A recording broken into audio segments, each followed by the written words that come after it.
За та бүхэнд энэ өдрийн мэндийг хүргэе. За мэдээж Apple корпорацийн одоо за энэ бид нар төрөлд маш олон давуу талуудыг өгдөг. Тэгэхээр iCloud айгуудыг iTunes дээр ашиглаж болж байна. За тухайн Apple-ийнхаа вебсайт дээр ашиглаж болж байна. За iOS, macOS X, tvOS, watchOS гэдэг үйлдвэрлэлийн системүүдээс ашиглаж болж байна. Тэгэхээр энэ одоо болтлоо өөрсдөө гэсэн iCloud Apple ID-г хүмүүс байгаа. Тэгээд тэр хүмүүст маань ямар асуудал тулгардаг вэ гэхээр бүртгүүлсэн чинь заавалжгүй олон улсын төлбөрийн карт нэгтгэдэг. За Монголын ихэнх иргэдэд байдгүй. Тийм болохоор найз нутгийнхаа Apple ID-г царай алдан тэгэл дундаа ашиглаж идэг. Одоо тийм мэдлэл байхгүй болгон. Тэгэхээр хамгийн түрүүнд тэр App Store руу орно. Мэдээж бүх та нар үйлдвэрлэлийн системд ч байгаа. Тэгээд iTunes-аас нэг тэр гутнаас нь нэчүүл маш амар байдаг. Тэгээд энэ хамгийн доор энэ sign in гэдэг товчлуур байгаа. Ийшээ дараад хүмүүс ороод нэвтрээ бүртгүүлдэг. За create new Apple ID бүртгүүлдэг. Гэхдээ ингээ бүртгүүлэх юм бол одоо нөгөө төлбөрийн картаа одоо Visa, Mastercard бидрээс нэгдэг. За нэхүүлэхгүй л бид нар эдлэг бүртгүүлэх гэдэг байгаа тийм ээ. За тэгээд бид нар үнэгүй аппликейшн татаж авах шаардлагатай. Яагаад вэ гэхээр үнэгүй аппликейшн одоо юу гэдгийг татаж авах юм бол одоо юу байдаг гэх юм уу да. Карт нэгтгэхгүйгээл ойлгочих болно. За эндээс ч одоо би Music гэдэг нэг хайгаад үзье. Үнэгүй ямар аппликейшн. За одоо энэ чинь үнэгүй аппликейшн байх чинь тийм ээ. Get гэдэг install гэдэг товчлуурыг дараад үзье. За тэгвэл одоо энэ нэвтрэх үү шинэ Apple ID нэх үү чинь за бид нар мэдээж шинэ Apple ID нэ. За Apple ID нэхэд та бүхэн мэдээж өөрсдөө гэсэн email хаяг байх шаардлагатай гэдгийг дуулгая. За ингээ нэм аккаунт гэдэг орно. За энэ би өөрөө Америк улсынх биш болохоор Mongolia гэдэг Монгол улс гэдгийг сонгоно. За үүний дараа баруун дургаа next товчлуур дээр дарна. За ингээд одоо энийг уншихгүйсэн ч болон 73 удаа. За agree гэдэг. Үйлчлэлийн нөхцөлийг зөвшөөрж гэнэ гэсэн үг. За энэ дэр одоо Apple and ID password дараал хийдэл одоо мэдээлэлд оруулна гэсэн үг. За энэ хоёрыг би яагаад сонгохгүй байгаа гэхээр миний мэйл дээр Apple-аас ирж байгаа сурталчилгаанууд би авахгүй гэж яаж байгаа. За тэгээ миний сүүл санджаагаар 13-аас доош насных бол Apple ID нээж болдог байх нь насаа болтлоо болчих болно. За тэгэхээр одоо чи надаа илүү email хаяг гэхээр энэ чинь одоо шинээр л нээдэг бах та. За би компьютер дээр нээч. Та нарт бол мэдээж mail хаяг байгаа бах. За энэ дэр тэгээд нууц үгээ бичихтэй бид нар хамгийн доод талтаа 8 тэмдэгттэй бичих ёстой. За тэгээд нэг том үсэг тоо болон тэмдэгт орсон ба шаардлагатай.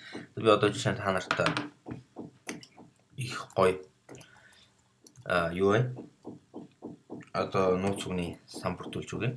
Энэ дээр одоо ирээдүй өөртөө нэг хуурамч мэйл хаяг ингээд нэгээ тийм. За авч. Ханаар тэгээд бас өөрсдөө мэйл хаяг чинь мэйл хаягийнхаа нууц үгийг мэддэг мэйл хаягаар ашиглах болсон мэйл хаяг дээр явал дараад нь Apple ID-г алдлаа гэхэд бид нар маш их одоо юу байна? Асуудал гарна. Тэгэхээр заавалж ашигладаг мэйл хаяг бүртгүүлэх шаардлагатай. За би одоо энэ дээр мэйл бүртгүүлчихээ. Тэгээд ерөөдөө Gmail-ний үл их зүгээр шүү. Яа тэгэхээр спам-ыг хэрэгдэггүй. За одоо энэ дээр би нууц үгээ зохиохдоо заавалжгүй том үсэг, за энгийн тэмдэгт жижиг том хамаагүй тийм ээ. За жаа. Хүмүүс нэг залгаад байдаг нэг тэнэг юм байдаг шүү. За одоо би мэйлээ нээсэн байна. Энэ дээр одоо би Miborne гэдэг та бүхэн анзаарсан бол би эхнийх нь үсгийг томор утсан байгаа. За тэгэхээр том үсгээ өвччлээ.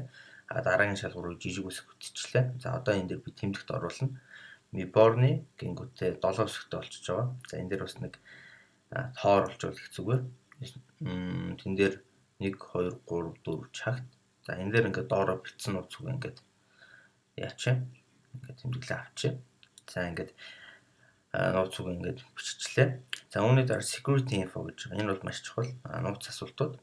За энэ одоо хамгийн анхны тэжээвэр амтан гэж энэ дээр бол би яг жинхэнэ хариулт димээх.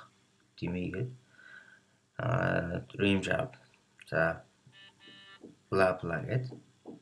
За question дээр гэд юу юм бичих тийм гэж. За risk example email гэдэг маань одоо хэрвээ одоо нууц үг асуултуудаа марч чам бол ямар email хаягаар авах вэ гэж байна. Тэгэхээр би энэ дээр ерөөдөө найзынхаа ч юм уу тийм ээ дотны өөрийнхөө мэйл хаягийг биччихээ. Дараад нь хаягаа олж авах амар. За энэ дээр бол мэдээж төгсөөд рүү бид нар бичнэ. Эхнийх дээр бол өдөр. За дараачих дээр бол сар. Ерөнхийдөө бол насанд хүрснээр хийчихвэл өөр нэг амар гэдэг юм да. За ингээд бүртгүүлээ чи next гэдэг хэсэг рүү орё. За ингээд next гэдэг хэсэг рүү хэсэг хугацаанд дараа оронгууд. За энэ дээр урт хариулт хийж. За энэ дээр Улаанбаатар гэж. За одоо ингээд бид нар харж байгаа хин дэлгэцэн дээр non гэдэг код гараад ирлээ шүү дээ. Хийлээ бүртгүүлэхгүй бол non буюу энэ одоо байхгүй гэсэн утга гарч ирдэг болохоор л энэ аргаар бүртгүүлж байгаа. За энэ дээр бол өөрсдөө нэрүүдийг ингээд бичиж болно. За ингээд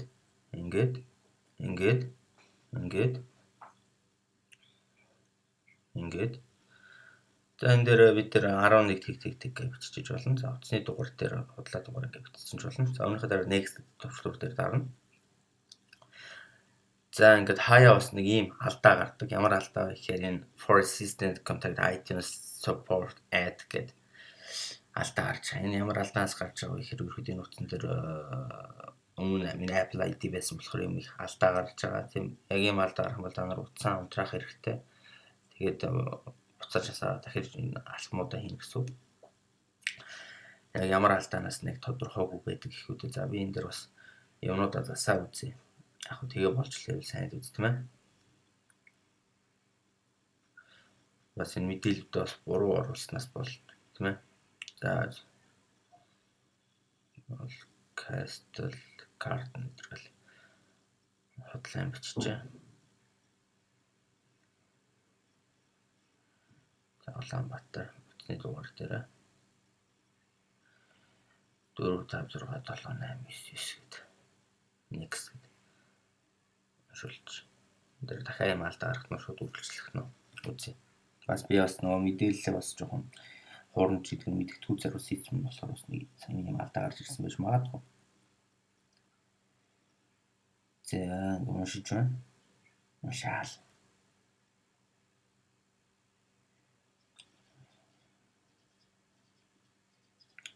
Ингээд нэг хогтоод байвал хогтоол гэдэг юм байлээ. За тэгээ энэ бичлэгийн дараа бас iCloud гэж юм яг бид зөвхөн шаардлагатай ингээд тиймэрхүү бас видео хичээлийг оруулна. Өөр бас видео хичээлүүд оруулж байгаа болохоор стандарт ямар видео хичээл авах гэдэг тэрийг бас үсч болох юм тийм ээ. За ингээд одоо хэсэг уншсны дараа одоо verify your account done гэж юм тийм ээ. Тэгэхээр одоо баталгаажуулалт мэйл ирсэн байна гэж энэ дээр болохоор. Тэгэхээр одоо та бүхний мэйл дээр би одоо камера гаргаж байна. Имэйл ирсэн байх хэвээр. За энэ шүү дээ. За ингэж иш ороод. За одоо verify now гэдэг. Ингээд баталгаажуулна. За ингээд баталгаажуулчлаа. Тэрний дараа одоо миний компьютер дээр ийм хэсэг гарч ирж байна л да. Та хэд ус харуулж. Одоо энэ дээр болохоор би нөгөө саяныхаа нээсэн Apple ID-га бичнэ гэсэн үг шүү дээ. Нөгөө баталгаажуулахын тулд заавалч нэвтрэх хэрэгтэй. За ингээд хийгээд нууц үгээ мэдээж юм тийм ээ. Гэт. За би мэдээж энэ одоо таарт нээж өгсөн энэ хаягныхаа юуг бол хаачна. Одоо юу гэдгийг нууцгүй соличин бас хүмүүс ашиглаад ижиж магадгүй. За одоо энэ миний энэ Apple ID-н дээр бас ингээд сая гараад ирлээ шүү дээ. Энэ дээр одоо би нөгөө нууц үгээ энэ борны 1 2 3 4 8 гэж бич. За ингэнгүүт одоо миний юм дээр чинь нууц үг буруу байна гэж за дахиад борны 1 2 3 4 гоош. За ингээд ерөөдөө App Store-д манай орцсон байгаа. So would you like to use Touch ID for purchase гэж энэ нь болохоор iPhone 5S-ээс хойш одоо нөгөө гарын үсгээр fingerprint-ийг ашиглаж одоо нууц үгээр байнга хийгээд авахгүйгээр хийх үйл гэж. За энэ дээр би ерөнхийдөө бол 111 гэж худлаагаас код хийчихэ. За энэ дээр эсвэл нэг ийм код хийчихнэ бол юм байна. За одоо ингээд та бүхэн анзаарч байгаа бол миний энэ одоо Apple ID доор орцсон байна, тийм ээ. За одоо энэ Music гэдэг аппликейшнийг бас татаж авъя.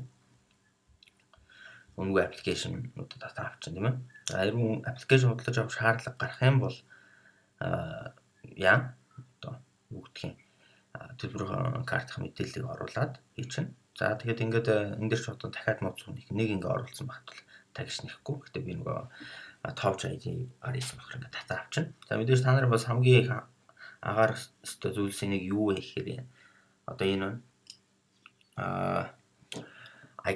iCloud гэдэг хэсэг ба. Энэ iCloud гэдэг хэсэг дээр өөрсдийнхөө нийс iCloud-ыг яах ёстой.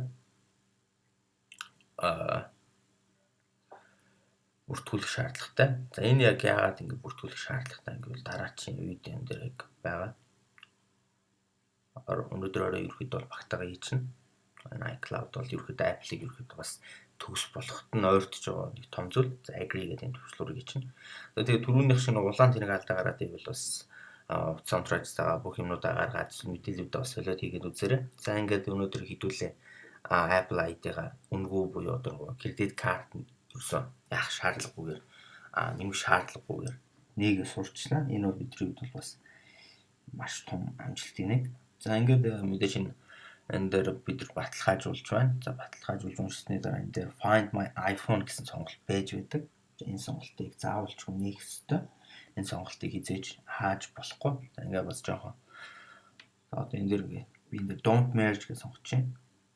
За ингээд. За одоо энэ доор байгаа Find My iPhone гэсэн сонголтыг энэ утас жаалгуулсан байршлын тогтооход ерөөхдөө их хэрэгтэй бас энэ сонголтыг хийрээ. За ингээд хэдлээ iCloud хаяа амжилттай хийлээ. За тэгээд асуух зүйл байвал Facebook дээр IC-г байгаа. Тэгээ гоё шинэ зүйлсийг бас сурмаар байвал манай Meborn-гээд virtual item байгаа. Тийш ороод үзээрэй та бүхэнд амжилт хүсье. Баярлалаа.